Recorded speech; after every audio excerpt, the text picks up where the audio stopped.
Thanks to Google's decision to get ahead of the curve and drop brand new devices in August, we're almost 100 days into the life cycle of the Pixel 9. The big drop of Android 15 means the final puzzle piece has been added, but does that make the entry-level model a better buy now? A little bit later down the line? Well, let's get into it. So after a few months of learning to love the new frame, the Pixel 9 has definitely stood out in the 9 series lineup. And I would love to at least Google to listen to the outcry for a full matte finish across the entire series. The polish-free chassis has been absolutely perfect, but that glossy backplate definitely detracts from this premium edition. Initially, I definitely found the flatter profile a little bit off-putting, but it definitely just gives you more to grip hold of. However, the downside is that the thicker protective cases that you can buy substantially increase this profile. I found that this year, a slimmer case or a thin protective cover is about all I can stomach. We also really need to make more premium case makers design and produce accessories for the Pixel series. This is a public call out to you, Nomad. By the way, yes, things are improving year over year, but I would love more options to protect my phone, so let's see if we can get some more people involved in making cases for the Pixel series. I will say I didn't feel strongly about the camera island at first in terms of the design, but it has grown on me steadily as it offers a solid edge to rest your fingers in when taking photos or in portrait orientation. There's also the added bonus of no wobble when you put this flat or face up on a desk, but a case definitely fixes that with most phones anyway. I mention this because even a somewhat small change helps with those ergonomics. I love the Pixel 8 because it was great to use one-handed. The Pixel 9 continues that, but with more grippable areas for you to latch onto. I'm not sure if the flat side profile helps, but it definitely doesn't hinder you. And as great as this base model feels sans case, I know that most people will want a layer of protection, and as I said earlier, I would 100% recommend going for something as slimline as humanly possible. That way, you don't lose out or add too much bulk. And I'm enamoured by the mouse super thin case lineup this year for the entire Pixel series. I've gone and picked up one of these for every single one of my devices. I picked one that colour matched with the wintergreen model, and I have to say, it's absolutely gorgeous. This year, the screen is still one of the best selling points. A return to uniform bezels is almost enough for me to recommend someone upgrade from an older model, with a heavy emphasis on almost. Realistically, the in-display fingerprint scanner upgrade is likely going to be enough for a lot of you out there who've had problems with older optical fingerprint scanners and want to stick with the Pixel series. I'm not sure if the scanner is actually getting faster the more I've used it, but instantaneous unlocks are now available with no issues. Face unlock has improved too, although it could be a little bit better in low light scenarios, but with no IR scanner to get it working, I don't expect that to change all too drastically. You're probably aware that Google has almost always done displays correctly, and the Pixel 9 remains no exception to that rule. Truthfully, in terms of its overall quality, it's not all that different to the Pixel 8. Don't get that twisted though, the screen is excellent and I love that bump in brightness. It just means it catered for even in those bright environments and all those mixed lighting conditions. And this ties in though to how much fuller the speakers sound this year. If the maximum volume could get another bump up, then dare I say it, they could be practically perfect. The same can be said of the haptics, which have grown on me exponentially since I picked this out of the box. They're excellent in the first place, but every time I switch away from a Pixel 9 device now, I'm actually reminded of just how good the typing experience and general haptics are this time around. Naturally, a phone needs a good strong connection as well, and connectivity with that updated Exynos modem has not let me down in the 100 odd days so that I've had this phone in my pocket. Even when roaming in mainland Europe, it's been an absolute beast in terms of connecting to networks. It's like Google's decided to listen to those complaints first and fix those that are easy to resolve right away. So the biggest reason, beyond the fact that we're almost a third of the way into a year with this phone, that we are revisiting the Pixel 9 at least this point in its life cycle, is the upgrade to Android 15. It wouldn't have been fair to not review this with that latest update, and I think this alone has made some of the biggest changes to the day-to-day experience. While I will say Android 14 has been a fine update overall, the tailored OS for the latest Pixel, or at least a tailored OS for the Pixel, has always been a given since the series' inception. And it's true that Android 15 is not a quantum leap, at least visually. Where it is a big leap is in that core experience though. The Pixel 9 feels much smoother and more responsive, and the added coat of paint just tightens up the cohesion of this brand new form factor. The realignment of the status bar is one of those with the selfie camera itself, but it seems small, but it's actually important in terms of when you're looking at this on a day-to-day basis. I'm also excited for the 80% charge limit to come with that December Pixel drop, alongside some other tweaks to the overall look and feel, which you can already test as part of those QPR betas. There's just lots of refinement overall, which tightens up a very classy experience. It could also be that the extra 4GB of RAM over the Pixel 8 is making things feel a little bit snappier. There are no doubt some under the hood alterations that speeds up regular processes though. By no means is the Pixel 9 a powerhouse performer now that this update has arrived, but I do still think that the Tensor G4 is going to be powerful enough for anyone who isn't practically abusing their phone with benchmark tests and running the highest quality games. I'm still annoyed that UFS 3.1 storage persists as I'm switching between devices a lot recently, and it does start to become noticeable. I do think faster storage would have made a big difference to how snappy every little interaction can feel, as it's already good as it is, so why wouldn't they have done this? I will say that's not an indictment of the performance, at least right now. Anyone who comes from an older device, you'll have a great time, there's no question about that. It's kudos as well to how streamlined the experience is on Pixel in general, that things still feel so slick with this older storage tech. Tensor as a chip platform hasn't really particularly been that great. While the G4 chip inside the Pixel 9 isn't the most powerful, it still offers some minor refinements. I have noticed better thermals this year. The Pixel 9 just doesn't get as hot to the touch like some other of its predecessors. Even during the summer launch period, I can't say it overheated or became a laggy mess due to bad heat dissipation.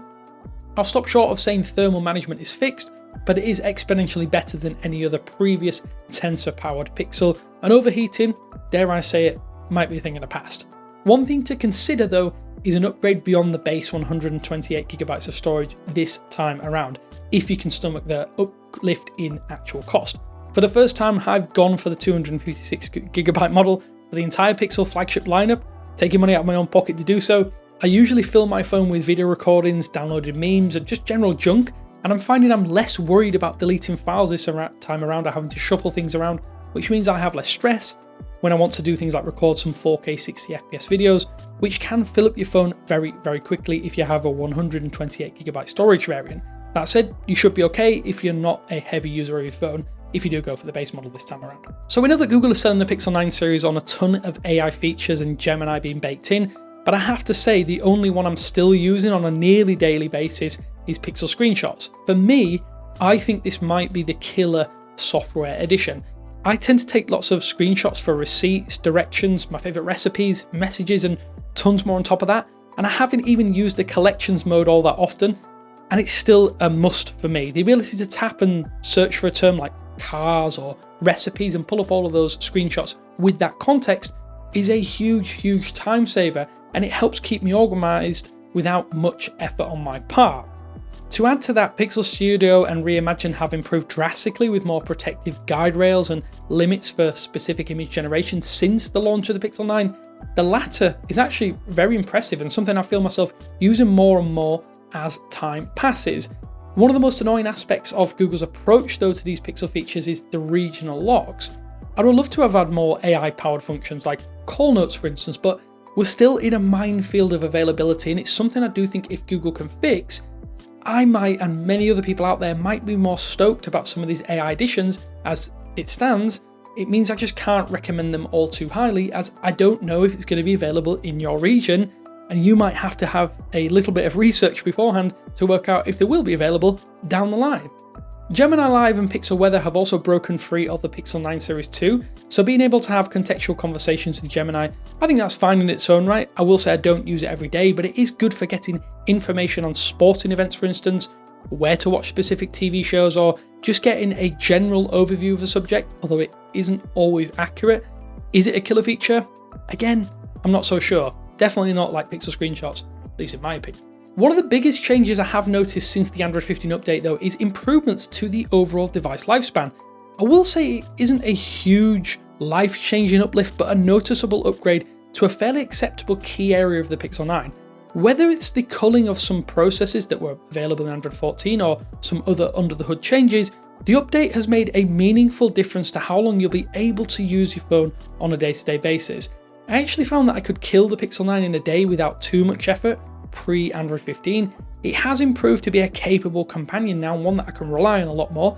It's just more in lockstep with other phones with similar battery capacities, and while I wish the charger was a little faster, I do think it will have solid battery experiences with the base model this year. Tensor G4 is just better at managing power draw since updating to Android 15, so as long as you're not using GPS or shooting hours and hours of 4K video per day, I think you can be confident that your phone won't die during the middle of a busy day. So as for the camera, there is something about using a Pixel camera system that gives me confidence when I'm about to take a photo. However, I'm actually starting to realize how often I use a telephoto lens, and it becomes apparent when a phone doesn't have that dedicated zoom.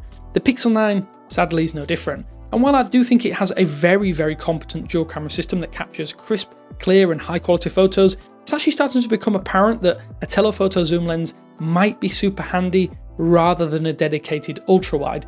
Maybe on top of that, zoom enhance should have at least come to the Pixel 9 to help boost those 8x images with that main sensor, because they just aren't as good as what a dedicated telephoto can do at those smaller zoom ranges, and this AI powered function would have made a big difference. Despite that minor gripe, I do adore the images I've taken with the Pixel 9. I just know that in a lot of cases it'll nail every aspect of a photo before I take the phone out of my pocket and actually hit that shutter button. A Pixel camera just gives you that confidence that you can capture some of the best photos.